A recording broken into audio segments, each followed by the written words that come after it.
जिंदगी में मोहब्बत हुई? पहले किसी से हुई थी दूसरी मुझे फिर किसी से हुई थी, तीसरी मुझे अपने अल्लाह से हो गई है जब भी मैंने आना और उसने उठाना, कहने तेरी ही बेटी हैं। और अब भी उन बच्चों की रिस्पॉन्सिबिलिटी आपकी है? अल्हम्दुलिल्लाह। आप ही उनका तालीम, उनके बिल्कुल। कपड़े छोटी वपड़े, हैं अभी, हाँ वो खाना पीना सब सब कुछ। आप ही कर रही हैं? हाँ अल्हम्दुलिल्लाह, मेरी बेटियां हैं।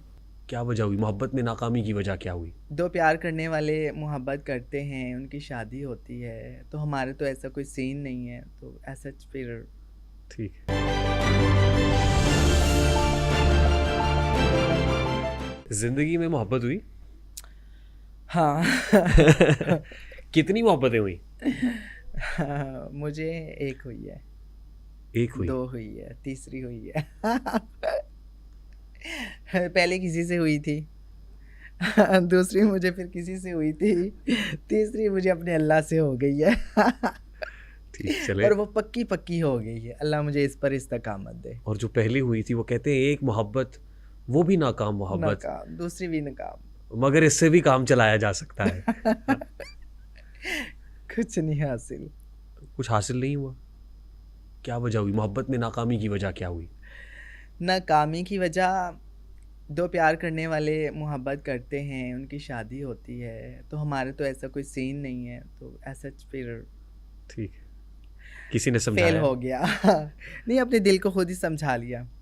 पहले तो वो अनजाने में, कहते हैं ना बचपन में अनजाने में हुई, फिर बाद में आके हुई, लेकिन वो फिर उस टाइम पहले वाली तो ऐसे लगता था कि हाय मैं, जैसे सबको होता है कि मैं रह नहीं सकती और मैं मर जाऊंगी, ये वो ऐसा। लेकिन वो मैं फिर उसके बाद निकल आई वहाँ से, और फिर बाद में फील्ड में आके हुई, तो वो फिर मुझे उस टाइम मुझे समझ आ गई थी कि फ़ायदा नहीं है कोई भी, फिर वो ड्रॉप सीन हो गया उनको भी समझ थी कि फायदा नहीं है कोई भी? वो तो मैंने इजहार ही नहीं किया अच्छा, इजहार किया ही नहीं? अच्छा।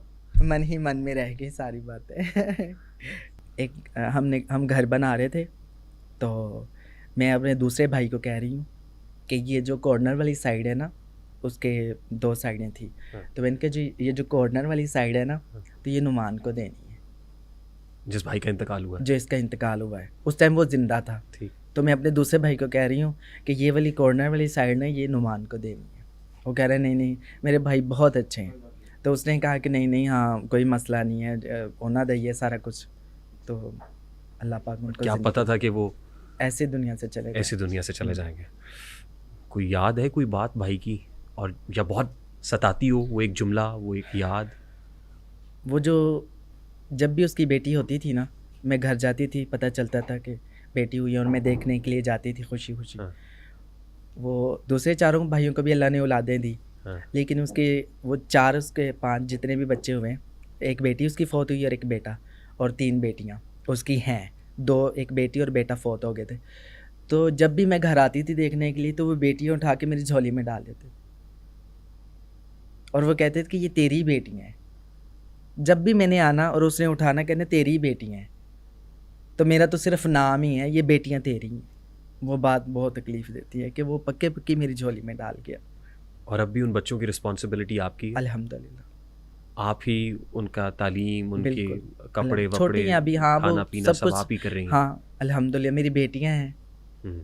तो फिर बेटियों को तो कौन नहीं करता। आपकी अपनी मदर के साथ बहुत अटैचमेंट है, बहुत जी। एसोसिएशन, हम वीडियोस में देखते हैं कि आप अपनी वालदा के साथ बहुत अटैच्ड है, बल्कि आज भी शायद आप अपनी वालदा के, और पिछले हाँ जी। कुछ दिनों से वो बीमार हैं आज शायद। लेट भी मैं अपनी वालदा की वजह से ही हुई हूँ। 2 दिन से मैं सो नहीं सकी, कल मेरी अम्मी का ऑपरेशन था, तो इसलिए फिर हॉस्पिटल रही हूँ। तो घर में आती थी, ज़बरदस्ती अम्मी मुझे भेजती थी, अम्मी के कहने पे मैं थोड़ी देर के लिए घर आ जाती थी, लेकिन मुझे घर खाने को आता था, तो मैं अम्मी के रूम में नहीं जाती थी, दूसरे रूम में बैठ के टाइम स्पेंड करके थोड़ी देर बैठ के खाना लेके फिर वापस चली जाती। सो नहीं सकी, तो आज थोड़ी देर सोई, ऑपरेशन हो गया था कल, आज अल्हम्दुलिल्लाह बेहतर थी, तो थोड़ी देर के लिए सो गई और फिर हम लेट हो गए यहाँ आने के लिए। अल्लाह ताला उनको सेहत दे। आमीन आमीन। अब आपकी टिकटॉक वीडियोस के अंदर आपकी वालदा होती हैं? हाँ वालदा की सिवा मैं कभी किसी और फैमिली मेम्बर को नहीं लेके, भाई हैं या वालदा आती हैं। तो अल्लाह पाक सबकी माँ बाप को सलामत रखे, और हमारी तो ज़िंदगी की रौनकें ही, बहारें ही, और हमारी ज़िंदगियों में जितने रंग हैं, मतलब कि वो सारे माँ बाप की वजह से ही हैं। और जितने दूसरे भी लोग हैं उनको समझ नहीं आती, लेकिन वो बाद में उनको पता चलता है कि क्या हमने खोया है, जब माँ बाप जाते हैं। True. पहले उनको इतनी कदर नहीं होती, लेकिन अल्हम्दुलिल्लाह उनकी ज़िंदगी में मुझे कदर है। ये अल्लाह की बहुत बड़ी रहमत है। आपकी वालिदा को तो हम वीडियोस में भी देखते हैं, हाँ जी। उनका जिक्र भी आप बहुत करती हैं, अल्लाह ताला उनको सलामत रखे। आमीन, आमीन। लेकिन आपके वालिद साहब के बारे में कभी नहीं सुना। पापा मेरे थोड़े शाय हैं, वो कम आते हैं, इतना ज़्यादा वो मतलब बोलते नहीं हैं और इतना ज़्यादा वो कैमरे के सामने भी नहीं आते, शाय पर्सन है वो। बचपन में कभी मार पड़ी हो पापा से? पेरेंट्स से? हाँ, वो बहुत ज़्यादा पड़ती थी। और हाँ। किस बात पे पड़ती थी? ऐसे ही डांस करने पे। ये बचपन से ही शौक था आपको डांसिंग हाँ, का? मुझे बचपन से ही मुझे शौक था। और दूसरा ये भी होता था, मेरे पापा को जब गुस्सा आता था ना, दूसरे भाइयों की जब गलती होती थी ना, वो मुझे भी साथ में कहते थे तुम भी इनके साथ ही कान पकड़ो। यानी वो बोनस में आपको भी पड़ जाती मुझे थी? भी पड़ जाती थी, ताकि सब जो है ना वो कोई भी शरारत ना करे। तो वो उनके कान पकड़ते, अच्छा मैं क्या करती थी, मैं चुप करके कान पकड़ के ना, मैं स्टिल उस अपनी जगह पे रहती थी। भाई थे ना, उनको क्या करते थे, फिर कभी कभी मेरे बाबा क्या करते थे, भाई गली के कॉर्नर पे ले जाके कान पकड़ाते थे कि जहाँ पे आगे इधर आप कान पकड़ो और मोहल्लेदार भी देखें और तुम्हारे दोस्त भी देखें और तुम दोबारा शरारत ना करो ताकि यहाँ तुमने कान पकड़े। और मैं फिर भी, मुझे तो कोई वो नहीं होता था, मैं तो चुप करके पकड़ लेती थी कि बाप कान पकड़ा रहा है तो कोई मसला नहीं है, मुझे इसमें शर्म वाली कौन सी बात। भाई थे वो शर्म करते थे, वो कभी कान पकड़ लेते थे, कभी छोड़ देते थे तो उनको मार पड़ती थी। तो देखिए, बचपन में डांस करने में मार पड़ी है आपको, और उसके बाद आप ऐसी, यानी कि अब तो जानी मानी मारूफ डांसर है, लाइक रिकग्निशन बहुत ज़्यादा है, फेम बहुत ज़्यादा है। तो आपने कभी ये सोचा था कि बचपन में जिस काम पे डांस करने पे मार पड़ रही है, अल्टीमेटली वही आपकी पहचान बन जाएगा? हाँ, नहीं, मैंने नहीं सोचा था, लेकिन मुझे शौक़ बहुत था डांस का, तो एक्टिंग का। तो मैं घर पे ऐसे ही बस वो स्टाइल करती रहती थी शीशे के आगे। एक दफ़ा मैं ऐसे स्टाइल किया, तो मेरी बहन सबसे छोटी है हमारी, तो वो ना वो पंजाबी च ਅਸੀਂ कहने चलूंगी ਦੇ ਵਿੱਚ ਉਹਨੂੰ ਪਾਇਆ ਹੋਇਆ ਸੀ, तो मेरी टांगों ਦੇ ਵਿੱਚ ਵੱਜੀ ना, तो वो रोने लगी। मेरे तो पसीने मुझे आ गए, मैं तो सांस फूल गई। हाय अम्मी आएगी बाहर से तो वो कहेगी कि क्यों रो रही है, और ज़्यादा ना लग गई हो, उसके छोटी सी बच्ची है। लेकिन मैं उसको उससे उठाया, प्यार किया और चुप करवाया, फिर वहीं सुलवा दिया उसको। तो कभी उन्होंने आपको प्रोफेशनली डांस करने से, देखिए ना, घर में डांस करते हुए मार पड़ रही है, जब प्रोफेशनली आपने इसको तो वो आपने चूज कर शुरू लिया, में तो कैसे पूछा नहीं हुआ कि ये? आपको घर से भागने की ज़रूरत हाँ, पड़ी? हाँ, हाँ, हाँ।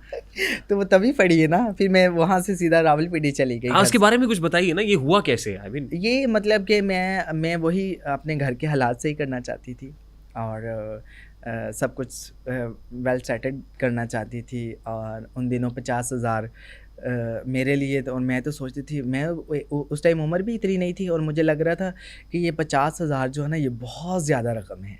तो 50,000 हम पे वो था, कर्ज था। तो मेरी अम्मी कमेटियाँ डालती होती थी, तो बीमार रहती होती थी, अब्बू के इतना काम नहीं होता था। तो मैंने कहा हाय, ये मैंने ये पैसे उतारने, तो वो पैसे उतारने के लिए मैं घर से भागी और आज तक वापस नहीं जा सकी। तो उस वक्त जब आप भागी, तो क्या आपको फॉलो नहीं किया? घर वालों ने वापस किया, लाने की कोशिश उन्होंने की हो? ढूंढा, सब कुछ किया, रपट लिखवाई, अच्छा। और जगह जगह वो फिरे, उन्होंने ढूंढा। फिर मैंने अम्मी को फ़ोन पे बता दिया कि उनको कहें कि आप बैठ जाएं, मैं जहाँ हूँ ठीक हूँ, सेफ़ हूँ, कोई ऐसा मसला नहीं है। तो उन्हें कहे कि आप परेशान ना हो। किन हाथों में थी आप, मैं जहाँ आप अपने आप को महफूज महसूस कर रही थी? अच्छे हाथों में थी। अच्छे लोग थे। वो हाथ ज़रूरी होते हैं हाँ, as far as your community is concerned? अब मैं उस तरफ आ रहा हाँ, हूँ। हाँ, अच्छे होते हैं, और ये आपकी नीयत पे डिपेंड करता है। वो कहते हैं ना कि अमाल का दारोमदार नीयतों पर है। तो आपकी जैसे नीयत होती है, वैसे अल्लाह आपको लोग भी मिलवाता है। तो मुझे अच्छे लोग मिले, हमेशा शुरू से अच्छे लोग मिले। देखिए, ये गुरु और चेले का कॉन्सेप्ट है हाँ आपके जी। यहाँ, तो वो क्या हुआ फिर? आपने किसी को गुरु मुंतखब कर लिया? हाँ, वहाँ पे मैंने बबली जी थी, तो मैंने कहा उनकी तरफ मैं जाती हूँ। पहले मैं, एक मेरी दोस्त थी मेरे अपने ही इलाके की, हीना, तो मैं उसके पास गई, लेकिन वहाँ पे कुछ माहौल अच्छा नहीं था। फिर आज मैं गई हूँ और अगले ही दिन पार्टी थी, तो सालगिरह, जैसे हमारे लोग सालगिरह करते हैं ना, अपनी खुशियाँ करते हैं। तो वहाँ पे मैं गई, कह रही चल तू भी चल, मैं कहा चलो। तो कह रही मैंने तो गाना करने नहीं है, तू कर ले गाना। तो वहाँ पे मैंने डांस किया और मुझे अच्छे इनाम भी हो गए। और वहाँ पे ना बबली जी थी, वो सारा संभाल रही थी, सारी गैदरिंग को ना, लोगों को बिठा रही थी और सबके सॉन्ग्स लगवा रही थी। तो मुझे वो अच्छी लगी, तो उसने हम्म, कहा कि यहाँ पे गुरु भी पकड़ना ज़रूरी हाँ, है।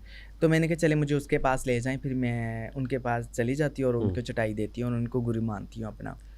तो मैं वहाँ गई और वहाँ का मुझे उनके घर का माहौल अच्छा लगा और उसने मुझे कहा कि बेटा नई नई आई हो आप और रात को आपने डांस भी बड़ा अच्छा किया है, मुझे अच्छा लगा है, लेकिन आप जब भी आना मेरे घर बंदे ना लेके आना साथ, मेरे घर में मर्द नहीं आते।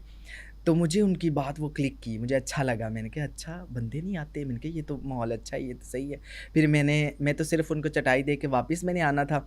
मैंने कहा अगर मैं यहाँ पे रह जाऊँ, तो एक मेरी फैसलाबाद की और भी थी, तो उसने कहा कि हाँ मैं सफाई देनी है, मैं यदि कोई तुहानू टेंशन गारंटी मैं देनी है, इन्हू कोई मसला नहीं, कोई करेगी मैं जिम्मेदार है, मेरी शहरदार है, एनजी ओनजी ये वो ऐसे उसने कह दिया। मैंने कहा भला हो तेरा पेजी, लव यू पेजी उसका नाम था। ठीक, तो उसने कहा कि नहीं मेरी शहरदार है, तो कोई भी मसला होगा तो मैं ज़िम्मेदार हूँ।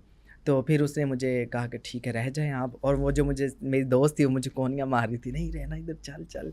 मैंने कहा नहीं मैंने नहीं जाना, मेरे कपड़े भेज देना।